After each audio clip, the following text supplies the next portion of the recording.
Hi friends, ಇವಳು ನಮ್ಮ ಅಕ್ಕನ ಮಗಳು ಅಕ್ಷರ. ಇವತ್ತು ನಾವು ಗುಡ್ಡಾಪುರಕ್ಕೆ ಹೋಗ್ತಿರೋದು ಮತ್ತು ಇದು ಪುಟಾಣಿ ಪಾಪು ಮುಂದ್ಗಡೆ ಕುಂತಿರೋದು. ಪ್ರಯಾಣ ಚೆನ್ನಾಗಾಗಬೇಕೆಂದು ನಾವು ಗಾಡಿಯ ಪೂಜೆ ಮಾಡಿ ಮುಂದೆ ಹೊರಟೆವು ಮತ್ತು ನಮ್ಮ ಮಗಳು ಬಹಳಷ್ಟು ಎಂಜಾಯ್ ಮಾಡ್ತಿದ್ದಳು. ಸ್ವಲ್ಪ ದೂರಕ್ಕೆ ನಾವು ಟೀ ಬ್ರೇಕನ್ನು ತಗೊಂಡೆವು. ಹೀಗೆ ನೋಡುತ್ತಾ ನಾವು 2 ಗಂಟೆಯೊಳಗೆ ರೀಚ್ ಆದೆವು ಗುಡ್ಡಾಪುರಕ್ಕೆ. ಇಲ್ಲಿ ಪ್ರತಿದಿನ ದಾನಮ್ಮ ದೇವಿಗೆ ತ್ರಿಕಾಲ ಪೂಜೆ ಆಗುತ್ತದೆ.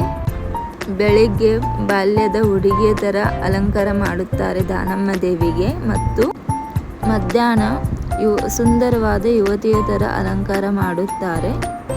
ಸಂಜೆ ಮುದುಕಿಯ ಥರ ಅಲಂಕಾರ ಮಾಡುತ್ತಾರೆ. ಇಲ್ಲಿನ ವ್ಯೂ ಬಹಳಷ್ಟು ಚೆನ್ನಾಗಿದೆ. ದರ್ಶನವನ್ನು ಪಡೆದು ಅಲ್ಲಿಂದ ಸ್ವಲ್ಪ ದೂರಕ್ಕೆ ಇರುವ ಕರ್ನಾಟಕ ಭವನದಲ್ಲಿ ಪ್ರಸಾದವಿತ್ತು. ಅಲ್ಲಿ ನಾವು ಪ್ರಸಾದವನ್ನು ಪಡೆಯಲು ಹೋದೆವು. ಅಲ್ಲಿ ಸಹ ದೇವಿ ದರ್ಶನವನ್ನು ಪಡೆದು ಪ್ರಸಾದ ತಗೊಂಡೆವು. ಇಲ್ಲಿನ ಪ್ರಸಾದ ಬಹಳಷ್ಟು ಚೆನ್ನಾಗಿತ್ತು. ಹಾಗೆ ಹೊರಗಡೆ ತುಂಬ ಬಿಸಿಲಿರುವ ಕಾರಣ ನಾವು ಇಲ್ಲಿ ಸ್ವಲ್ಪ ವಿಶ್ರಾಂತಿಯನ್ನು ಮಾಡಿದೆವು. ವಾಮಿಕಾ ಸಹ ಈ ಸ್ಥಾನ ಬಹಳಷ್ಟು ಇಷ್ಟ ಆಗಿತ್ತು. ಅವಳು ಬಹಳ ಸಂತೋಷವಾಗಿದ್ದಳು. ಆನಂತರ ನಾವು ಇಲ್ಲಿಂದ ಹೊರಟೆವು.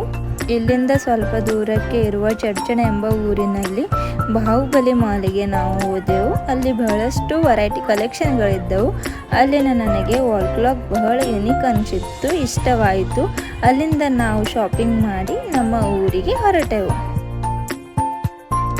ನೋಡುತ್ತಾ ಸಂಜೆ ಆಯಿತು. ಹಾಗೂ ಈ ಸ್ಟ್ರೀಟ್ ವ್ಯೂ ಅನ್ನು ನೋಡುತ್ತಲೇ ಮನೆಯವರಿಗೆ ಹೇಗೆ ಅಷ್ಟು ಬೇಗ ತಲುಪಿದ್ದು ಗೊತ್ತೇ ಆಗಲಿಲ್ಲ.